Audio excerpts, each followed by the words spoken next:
ಓಂ ಹ್ರೀಂ ಭೈರವಿ ಕ್ಲಾಂ ಹ್ರೀಂ ಸ್ವಾಹ. ನಮಸ್ಕಾರ. ತುಂಬಾ ಜನ ನನ್ನ ಪ್ರಶ್ನೆ ಕೇಳ್ತಾ ಇದ್ರು, ಸರ್ ನಿಜವಾದ ಜ್ಯೋತಿಷಿನ ಹೇಗೆ ಕಂಡುಹಿಡಿದು ಅಂತೇಳಿ. ನಾನು ಸಿಂಪಲ್ ಆಗಿ ಹೇಳ್ತಾ ಇದ್ದೆ, ಏನಂತಂದ್ರೆ ನಿಮ್ಮ ಜೀವನದಲ್ಲಿ ಹಿಂದೆ ನಡೆದಿರೋ ಘಟನೆಗಳನ್ನ ಹೇಳಬೇಕು. ಆ ಹೇಳಿದ ಘಟನೆಗಳನ್ನ ನಿಮ್ಮ ಲಗ್ನಕ್ಕೆ, ನೀವು ಕೊಟ್ಟಿರೋ ಸಮಯಕ್ಕೆ ಒಂದು ಲಗ್ನ ಅಂತ ಇರುತ್ತೆ, ಆ ಲಗ್ನಕ್ಕೆ ಹೊಂದುತ್ತಾ ಅಂತ ನೋಡಬೇಕು. ಬರ್ತ್ ಟೈಮ್ ರೆಕ್ಟಿಫಿಕೇಶನ್ ಮಾಡಬೇಕು. ಅನಂತರದಲ್ಲಿ ಭವಿಷ್ಯವನ್ನ ಹೇಳ್ತಾ ಹೋಗ್ಬೇಕು ಅಂತೇಳಿ. ಸೊ ಇದನ್ನ ಮಾಡೋದಕ್ಕೆ 99% ಜ್ಯೋತಿಷರಿಗೆ ಬರೋದಿಲ್ಲ. ಯಾಕೆಂತಂದ್ರೆ ಬರ್ತ್ ಟೈಮ್ ರೆಕ್ಟಿಫಿಕೇಶನ್ ಅನ್ನುವಂಥದ್ದನ್ನ ಮಾಡೋದಕ್ಕೆ ಬಹಳ ಕಷ್ಟಪಡ್ಬೇಕಾಗತ್ತೆ.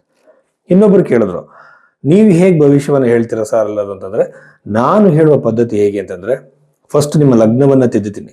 ನೀವು ಕೊಟ್ಟಿರೋ ಬರ್ತ್ ಟೈಮ್ನ ಪ್ರಕಾರವಾಗಿ ಲಗ್ನವನ್ನ ತಿದ್ದುತ್ತೀನಿ. ಅನಂತರದಲ್ಲಿ ನಿಮಗೆ ಸೂಟೇಬಲ್ ಆಗುವಂಥ ದಶೆಯನ್ನು ನಾನು ಅಪ್ಲೈ ಮಾಡ್ತೀನಿ. ವಿಂಶೋತ್ತರಿ ದಶೆ ಇದೆ, ಚರ ದಶೆ ಇದೆ, ಆಮೇಲೆ ಬಹಳಷ್ಟು ತರದ 48 ತರದ ದಶೆಗಳಿದೆ. ಬೃಹತ್ ಪರಾಶರ ವರಶಾಸ್ತ್ರ, ನಿಮಗೆ ಸೂಟೇಬಲ್ ಆಗಿರುವಂಥ ದಶೆಯನ್ನು ನಾನು ಅಪ್ಲೈ ಮಾಡ್ತೀನಿ. ಅನಂತರದಲ್ಲಿ ಜಮಿನಿ ಪದ್ಧತಿಯಲ್ಲಿ ನೋಡ್ತೀನಿ, ಚರದಶೆಯಲ್ಲಿ ನೋಡ್ತೀನಿ, ಅದರ ನಂತರದಲ್ಲಿ ಯೋಗಿನಿ ದಶೆಯಲ್ಲಿ ನೋಡ್ತೀನಿ, ಇನ್ನೊಂದು ತರದಲ್ಲಿ ಪ್ರಶ್ನೆ ಕೊಂಡ್ಲೇನ್ ಹಾಕ್ತೀನಿ. ಕೊನೆಯದಾಗಿ ನಿಮ್ಮ ಹಸ್ತರೇಖೆಗಳಲ್ಲಿರುವಂತಹ ರೇಖೆಗಳು ಯಾವ ತರದ ವಿಚಾರವನ್ನು ಸೂಚಿಸ್ತಾ ಇದೆ ಅಂತೇಳಿ ನಾನು ಎಲ್ಲದನ್ನು ಕೂಡ ಸಿಂಥಸೈಸ್ ಮಾಡ್ತೀನಿ. ಎಲ್ಲದನ್ನು ಕೂಡ ಅಪ್ಲೈ ಮಾಡಿ ಒಂದು ಪ್ರೆಡಿಕ್ಷನ್ಗೆ ಬರ್ತೀನಿ. ಇದಕ್ಕೆ ಟೈಮ್ ಹಿಡಿಯುತ್ತೆ. ಅಲ್ಲಿ ನನ್ನ ಪ್ರೆಡಿಕ್ಷನ್ ಅಕ್ಯುರೇಟ್ ಆಗುವಂಥ ಸಾಧ್ಯತೆ ಬಹಳಷ್ಟು ಇರುತ್ತೆ. ಅದು ಬಿಟ್ಟು ನಾನು ನಿಮ್ಮ ಹೆಸರು ಕೇಳ್ಬಿಟ್ಟು ನ್ಯೂಮರಾಲಜಿ ಪ್ರಕಾರ ಈ ಡೇಟಲ್ಲಿ ಹುಟ್ಟಿದ್ರೆ ಈ ಥರ ಆಗುತ್ತೆ ಅನ್ನೋದು, ಇದು ಯಾವುದನ್ನು ನಾನು ಮಾಡೋದಿಲ್ಲ. ಇದು ಸೈಂಟಿಫಿಕ್ ಮೆಥಡ್. ಇದನ್ನ ದೊಡ್ಡ ದೊಡ್ಡ ಜ್ಯೋತಿಷರುಗಳು ಇದನ್ನು ಫಾಲೋ ಮಾಡ್ತಾ ಇದ್ದಾರೆ. ಸೊ ಅದನ್ನು ಬಿಟ್ಟು ಸುಮ್ಮನೆ ಕಾಲಹರಣಕ್ಕೆ ಏನೋ ಒಂದು ಹೇಳುವಂಥದ್ದು, 4ರಲ್ಲಿ 2 ಅಂತ ನಿಜ ಆಗತ್ತೆ, ಇದೆಲ್ಲ ಕೂಡ ಜ್ಯೋತಿಷ್ಯ ಅಲ್ಲ. ಸೊ ಇದು ನನ್ನ ಪದ್ಧತಿ. ಸೊ ಹಾಗಾಗಿ ನಿಜವಾದ ಜ್ಯೋತಿಷ್ಯನ ನಿಮ್ಮ ಘಟನೆಗಳನ್ನ ಎಷ್ಟು ಅಕ್ಯುರೇಟ್ ಆಗಿ ಅವ್ರು ಹೇಳ್ತಾರೆ ಅನ್ನೋದ್ರ ಮೇಲೆ ನಾವು ಕಂಡುಹಿಡಿಬಹುದು.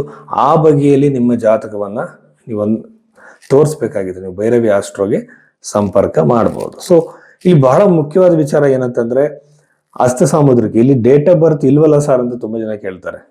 ಹಸ್ತದ ಮೂಲಕ ಬಹಳಷ್ಟು ವಿಚಾರಗಳನ್ನ ಹೇಳ್ಬೋದು. ಇದರಲ್ಲಿ ಚೈನೀಸ್ ಪಾಮಿಸ್ಟ್ರಿ ಇದೆ, ಇಂಡಿಯನ್ ಪಾಮಿಸ್ಟ್ರಿ ಇದೆ, ನಾಡಿ ಪಾಮಿಸ್ಟ್ರಿ ಇದೆ. ನಾಡಿ ಹಸ್ತ ಸಾಮುದ್ರಿಕ ಬಹಳ ಅಕ್ಯುರೇಟ್ ಆಗಿ ಹೇಳ್ಬೋದು.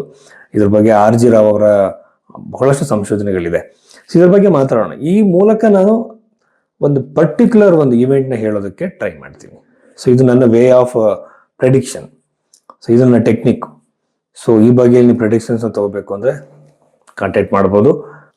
ವೃಶ್ಚಿಕ ರಾಶಿ 2026 ಮಾರ್ಚ್ 8ನೇ ತಾರೀಕಿನ ನಂತರದಲ್ಲಿ ವೃಶ್ಚಿಕ ರಾಶಿಯವರಿಗೆ ಏನೆಲ್ಲ ವಿಶೇಷಗಳಿದೆ ಅಂತ ನಾವು ನೋಡೋಣ.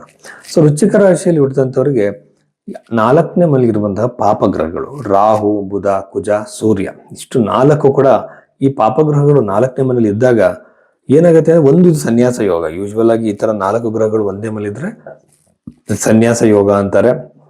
ಅಂದ್ರೆ ಸನ್ಯಾಸಿಗಳಾಗ್ತಾರೆ ಅಂತಲ್ಲ, ಆ ಥಾಟ್ಸ್, ಆ ಟೆಂಡೆನ್ಸಿಗಳು ವೈರಾಗ್ಯದ ಕಡೆಗಿರುತ್ತೆ. ಸೊ ಅವ್ರ ವೈರಾಗ್ಯದ ಬಗ್ಗೆ ಆಲೋಚನೆ ಹೆಚ್ಚಾಗಿ ಮಾಡ್ತಾರೆ. ಅದು ಬೇರೆದೇ ಸಬ್ಜೆಕ್ಟ್. ಈಗ 4 ಗ್ರಹಗಳು ಚತುರ್ಥ ಭಾವದಲ್ಲಿರೋದು ಪ್ರಾಪರ್ಟಿ ಡಿಸ್ಪ್ಯೂಟ್ಗಳು. ನೀವು ಪ್ರಾಪರ್ಟಿ ಇಷ್ಟಪಟ್ಟಿರ್ತೀರಾ, ಪಿತ್ರಾರ್ಜಿತವಾಗಿ ಬಂದಿರುತ್ತೆ, ಡಿಸ್ಪ್ಯೂಟ್ ಬರುತ್ತೆ, ಕೋರ್ಟ್ ಮೆಟ್ಲು ಹತ್ತಬೇಕಾಗುತ್ತೆ, ಈ ಸಾಧ್ಯತೆಗಳಿರುತ್ತೆ. ಇಬ್ಬರು ಟೆನ್ಷನ್ ಆಗುವಂಥದ್ದಲ್ಲ. ಇದೆಲ್ಲ ಏನಂದ್ರೆ ಮ್ಯಾನೇಜಬಲ್, ಜಾಸ್ತಿ ದಿನ ಇರುವಂಥದ್ದಲ್ಲ. ಆಮೇಲೆ ಮನೆಯಲ್ಲಿ ಸ್ವಲ್ಪ ಕಿರಿಕಿರಿ, ಕಲಹ, ಕುಟುಂಬದಲ್ಲಿ ಕಲಹ, ಅಣ್ಣ ತಮ್ಮದಲ್ಲಿ ಕಲಹ, ಸಿಬ್ಲಿಂಗ್ಸ್, ರಕ್ತ ಸಂಬಂಧಿಗಳ ಜೊತೆ ಕಲಹಗಳಾಗುವಂತ ಸಾಧ್ಯತೆ ಇರುತ್ತೆ. ಆಮೇಲೆ ಚತುರ್ಥ ಭಾವದಿಂದ ಒಂದು ರೀತಿ ಯಾವುದೋ ಒಂದು ಪ್ರಾಪರ್ಟಿ ಖರೀದಿಗೋ ವ್ಯವಹಾರಕ್ಕೂ ಕೈ ಹಾಕಿದ್ರೆ ಅಲ್ಲಿ ಡಿಲೇ ಆಗುವಂತಹ ಸಾಧ್ಯತೆಗಳು ಈ ವೃಶ್ಚಿಕ ರಾಶಿಯವರಿಗೆ ಇರುತ್ತೆ. ನಾನಾ ತರದ ಆಲೋಚನೆಗಳು, ನೆಗೆಟಿವ್ ಆಲೋಚನೆಗಳು, ಚತುರ್ಥ ಅಂದ್ರೆ ಅದು ಗೃಹ ನಿರ್ಮಾಣ ಮಾತ್ರ ಅಂತಲ್ಲ, ಮನಸ್ಸಿಗೆ ಕಾರಕನಾಗಿರುವಂತಹ ಒಂದು ಸ್ಥಳ. ಆ ಸ್ಥಳದಲ್ಲಿರುವ ಪಾಪಗ್ರಹಗಳು ನಿಮ್ಮ ಮನಸ್ಸಲ್ಲಿ ನೆಗೆಟಿವ್ ಆಲೋಚನೆ, ನೆಗೆಟಿವ್ ಟೆನ್ಷನ್ಗಳನ್ನ ಜಾಸ್ತಿ ಕೊಡುವಂತ ಸಾಧ್ಯತೆ ಇರುತ್ತೆ. ವಿವಾಹಕ್ಕೆ ಉತ್ತಮವಾಗಿದೆ, ವಿವಾಹದ ಸಾಧ್ಯತೆ ಇದೆ. ಪ್ರೇಮ ವಿವಾಹಕ್ಕೆ ಸಾಧ್ಯತೆ ಹೆಚ್ಚಾಗಿದೆ. ನೀವು ಒಬ್ಬರನ್ನ ಇಷ್ಟಪಟ್ಟಿರ್ತೀರಾ, ಅವ್ರನ್ನ ವಿವಾಹ ಆಗ್ಬೇಕು ಅಂತೇಳಿ ಮನೇಲಿ ಒಪ್ಸೋದಕ್ಕೆ ಪ್ರಯತ್ನ ಮಾಡ್ತಿರ್ತೀರ, ಅಲ್ಲಿ ನಿಮಗೆ ಅನುಕೂಲ ಆಗ್ಬೋದು. ಉದ್ಯೋಗಕ್ಕೆ ಸಂಬಂಧಪಟ್ಟಂತೆ ಖಂಡಿತವಾಗಲೂ ಅನಾನುಕೂಲ ಇದೆ. ಕೇತು ಗ್ರಹದ ಉಪಸ್ಥಿತಿ, ಕೇತು ಗ್ರಹ ನಿಮಗೆ ಉದ್ಯೋಗ ಪ್ರಾಪ್ತಿ ಲೇಟ್ ಮಾಡೋದು, ಇಂಟರ್ವ್ಯೂಸ್ ಕೊಟ್ರೆ ಅಲ್ಲಿ ನಿಮಗೆ ಬೇಗ ರೆಸ್ಪಾನ್ಸ್ ಸಿಗಲ್ಲ. ಆಮೇಲೆ ಒಂದು ಬಿಸ್ನೆಸ್ ಟ್ರೈ ಮಾಡ್ತಿರ್ತೀರ, ಅಲ್ಲಿ ಬೇಗ ಕೆಲಸ ಕಾರ್ಯಗಳು ಆಗಲ್ಲ. ನಾನಾ ತರದ ಟೆನ್ಷನ್ಗಳು ಉದ್ಭವ ಆಗುತ್ತೆ ಕರಿಯರ್ ರಿಲೇಟೆಡ್ ಆಗಿ ವೃಶ್ಚಿಕ ರಾಶಿಯವರಿಗೆ. ಇದನ್ನ ಹೊರಗಡೆ ಬರಬೇಕು ಅಂದ್ರೆ ಕೇತು ಗ್ರಹದ ಜಪವನ್ನು ಮಾಡಬೇಕಾಗತ್ತೆ. ಬಟ್ ಸರಿಯಾಗಿರುವಂತಹ ಪೂಜೆಗಳನ್ನ ಮಾಡಬೇಕು. ಹಂಗಂತೇಳಿ ನಿಮ್ಮ ಹಣೆ ಬರೋ ಚೇಂಜ್ ಆಗತ್ತೆ ಅಂತಲ್ಲ, ಸ್ವಲ್ಪ ನ್ಯೂಟ್ರಲ್ ಆಗ್ಬೋದು ಅದು. ಈ ಸಾಧ್ಯತೆಗಳು ನಿಮಗೆ ವೃಶ್ಚಿಕ ರಾಶಿಯವರಿಗಿದೆ. ಆಮೇಲೆ ವಿವಾಹದ ಸಾಧ್ಯತೆ ಆಲ್ರೆಡಿ ನಾನು ಹೇಳಿದ್ದೀನಿ. ಇನ್ನು ಫೈನಾನ್ಷಿಯಲ್ ಆಗಿ ಸಡನ್ ಆಗಿ ಹಣ ಬರುವ ಸಾಧ್ಯತೆ, ಎಲ್ಲೋ ಒಂದ್ ಕಡೆ ಹಣ ಕೊಟ್ಟು ಸಿಗಾಕೊಂಡಿರ್ತೀರಾ, ಸಾಲ ಇರುತ್ತೆ, ಆ ಹಣ ಬಂದು ಈ ಸಾಲ ಕ್ಲಿಯರ್ ಆಗ್ಬೋದು. ಈ ಒಂದು ಅನ್ಎಕ್ಸ್ಪೆಕ್ಟೆಡ್ ವೇಲಿ ಹಣ ಬರುವಂತ ಸಾಧ್ಯತೆ ವೃಶ್ಚಿಕ ರಾಶಿಯವರಿಗೆ ಅತಿ ಹೆಚ್ಚಾಗಿದೆ. ಕುಟುಂಬದ ಕಲಹ ಆಗ್ಬೋದು, ಯಾವ ಕಾರಣಕ್ಕೂ ತಲೆ ಕೆಡ್ಸ್ಕೊಳಕ್ ಹೋಗ್ಬೇಡಿ. ಜಗಳಗಳಾಗ್ಬೋದು, ಯಾವ ಕಾರಣಕ್ಕೂ ತಲೆ ಕೆಡ್ಸ್ಕೊಬೇಡಿ.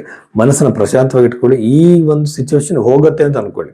ನಿಮ್ಗೆ ಯಾವುದೇ ಒಂದು ನೆಗೆಟಿವ್ ಘಟನೆ ನಡೀತಾ ಇದ್ರು ಇದು ಪರ್ಮನೆಂಟ್ ಅಲ್ಲ, ಇದು ಹೋಗುತ್ತೆ ಅನ್ನೋದು ನಿಮ್ಮ ತಲೆಯಲ್ಲಿ ಇರಲಿ. ಆಮೇಲೆ ಇಷ್ಟೆಲ್ಲ ವಿಚಾರಗಳು ವೃಶ್ಚಿಕ ರಾಶಿಯವರಿಗೆ ಮಾನಸಿಕ ಆರೋಗ್ಯದ ಕಡೆ ಗಮನ ಇರಲಿ.